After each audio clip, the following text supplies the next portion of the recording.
Hey y'all, and welcome back to another video by UmbrasDarkness. In this video today, we're going to be starting the beginning of a hopeful 8-part, maybe 9-part series on server versus server. Before we get into that, I want to say thank you guys so much for the love and support that I get on a day-to-day basis. I appreciate so much all of the messages I get on Discord, the questions I get.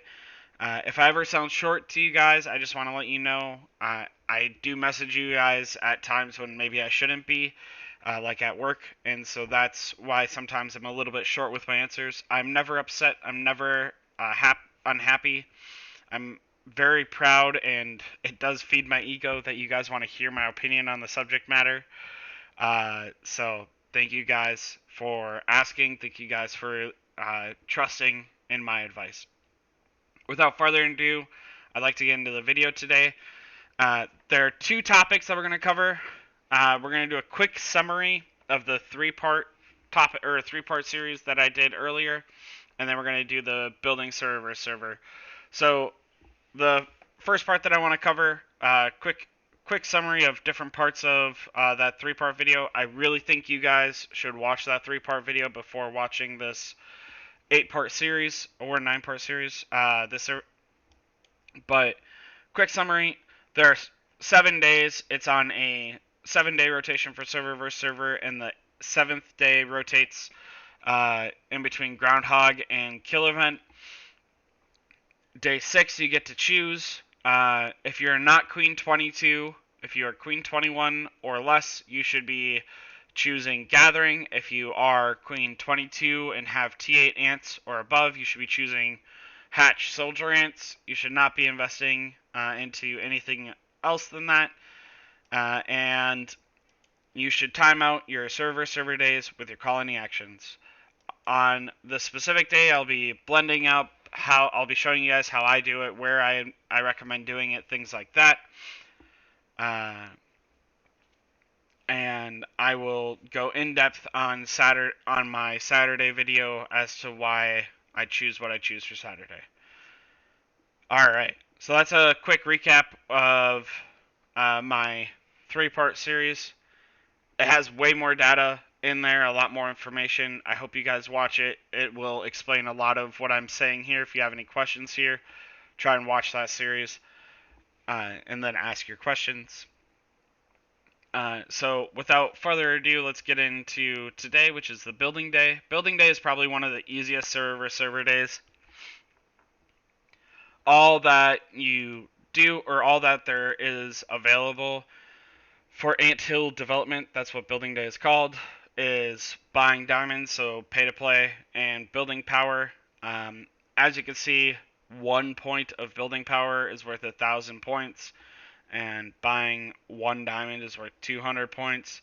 Diamonds are not weighted in any way to like give someone an advantage. What is weighted, and why this is not free to play friendly, is that the top player or top 5 players, if you're talking about like my server and the server we're going against, will buy the $100 resource pack, right? And they'll do a thing called diamond building. So that's how today is, or that's how Anthill development is pay to win for like first and second, maybe even third spot. But it's not because they're able to buy diamonds and get points. I just want to get that into your guys' head. So that's all you can do to earn points. Now, how to bang for buck your points. If you go into zone development, obviously, intermediate rewards, bonus points 1, bonus points 2, double rewards. But then you also have building points evolution. I want to bring up to you guys that it goes 2, 4, 6, 8, 10, 14, right? Small increments. From 14 to 15, it doubles in point value. So getting these to 15 after you have T9 troops, or on your way to T9 troops if you're not getting there as fast. As you can see, I've maxed out a couple of them. Getting to 15 will make your points insane. So that's an easy way to increase points that I just want to bring up after you have zone development unlocked.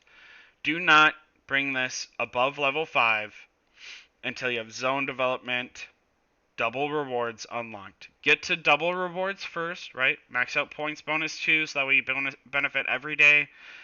And then unlock double rewards. And then go back and fill in the blanks as you want. Okay? I just want to show you guys that's the easiest way to get some points. The other evolution that helps with this that hopefully you guys all have done is under hill development, architect, right? And then for your alliance center, if you go to your evolutions in your alliance, you have architect here and you have architect down here, architect 2 down here. So those are the ways to increase building power. I would recommend once you are Queen 25, you have one T9 troop. I would recommend, unless you're going for very first on your server, unless you're going for doing a high level push, get your 9 chests and quit for build day. I would even go as far to recommend getting your 3 chests, your first 3 chests where you get your orange egg, and then stopping. Unless you're like me and you want to get more than one T9 troop and stuff like that. But for free-to-play players, I would just get 3 chests on building day after your Queen 25, have T9 troops.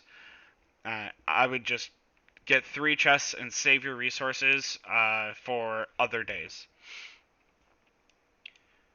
The next thing I want to cover on building day, so that's how evolutions help. The next thing I want to show you guys is the skin. This is a pay-to-win skin, obviously, but it is what it is.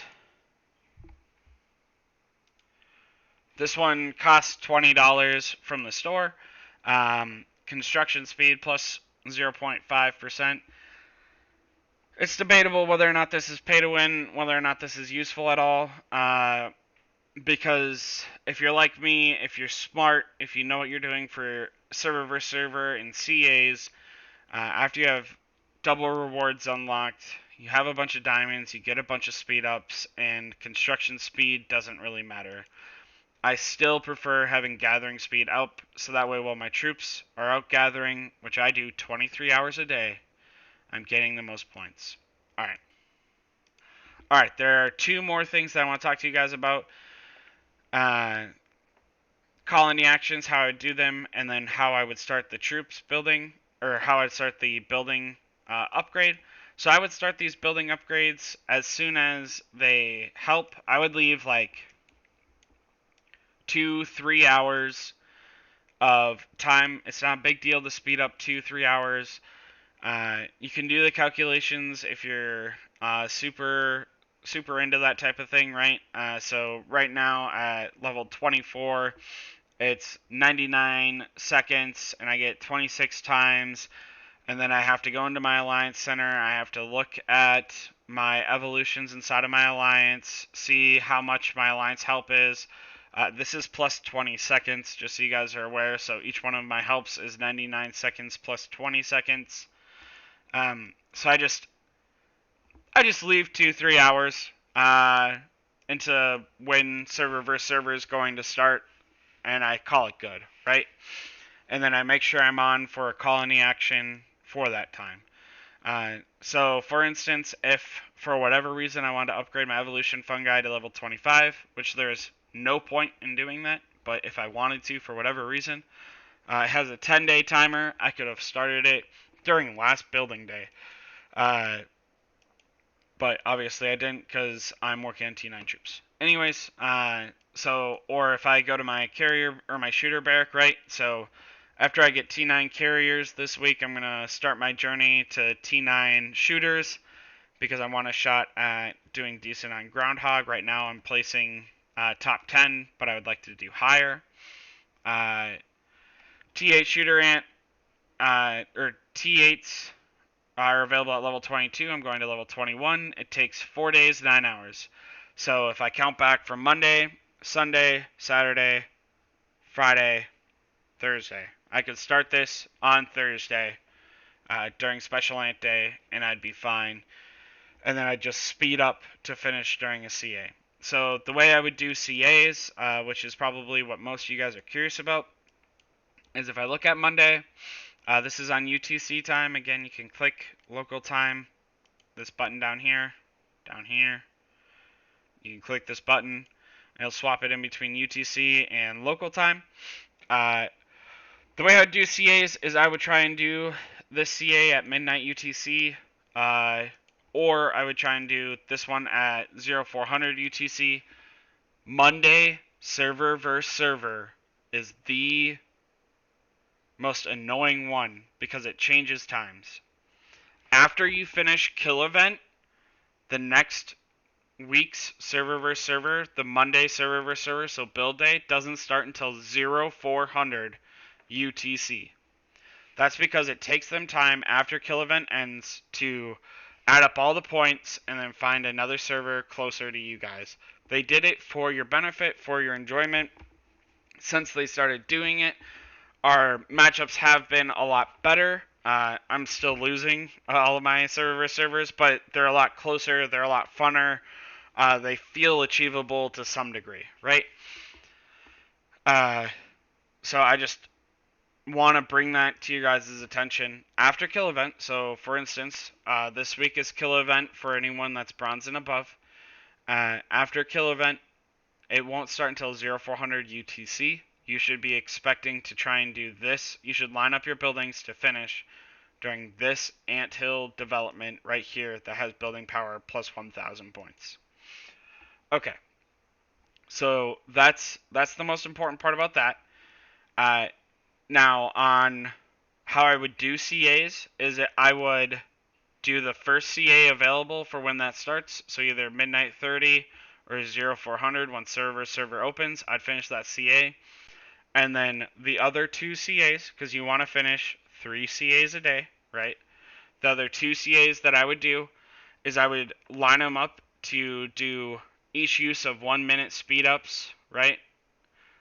Pop my raspberry, maybe complete a couple of buildings, start a couple more buildings, use some speed ups here, and then I would have the raspberry finish here where building power is. That way I get 3 CAs and 2 raspberries because I am more interested in saving my raspberries for other days of the week. I've completed 3 CAs, so I've gotten my 60 eggshells, and then I'm done. Because like I said, I would not recommend going past 3rd chest for this server versus server day unless you are the whale of the server or you are not Queen 25 with T9 troops. After you're Queen 25 T9 troops, you have the buildings leveled up to get T9 troops. Building day is not the day to invest a bunch of resources. There's not significant things that'll change. You guys can go crazy every other week or something. If that server versus server is really close, you could go crazy. But I would rather spend resources on evolution day than spend resources on build day. So on build day, I just want to get my 2 orange eggs because I have double rewards getting 3rd chest, and I want to save my points. Now, if you're like me, I'm a pay-to-win player. I'm not free to play. I still get 9 chests on build day because I'm going for T9 shooters on top of T9 carriers. I'm just going all crazy. So I will say that I do go higher than 3rd chest, but as a free-to-play, light spend player, once you've reached Queen 25 and you have the buildings upgraded to reach T9 troops, I would only go to 3rd chest on build day, and I would save your diamonds for speed ups. I would save your resources for Wednesday on evolution day or for building more troops, because the battle of attrition does matter on kill event day. Alright, you guys, that's all I have for this video. It's nice, short, and sweet. It is a building day. CA is one of the easiest ones to describe. I hope this helps you guys. I hope you see what I do on building day. If you have any questions, if I was unclear, I'd love to hear your feedback. I'll be recording the next server video in about 48 hours from now. So if there's a way you guys would like me to change or more information you would like for gathering day, which will be the next video I do, please leave a comment in the link below. As always, you can find me in the YouTube comments below. I'm pretty active there. You can find me on Discord. My username will be in the description below. Or worst case scenario, like I always say, find me on server 174. I have yet for anyone but people in my alliance to find me on server 174, but I think it'd be cool as heck if someone did. As always, you guys, stay humble, stay happy, stay hungry. Thank you all for all the love and support. Bye, y'all.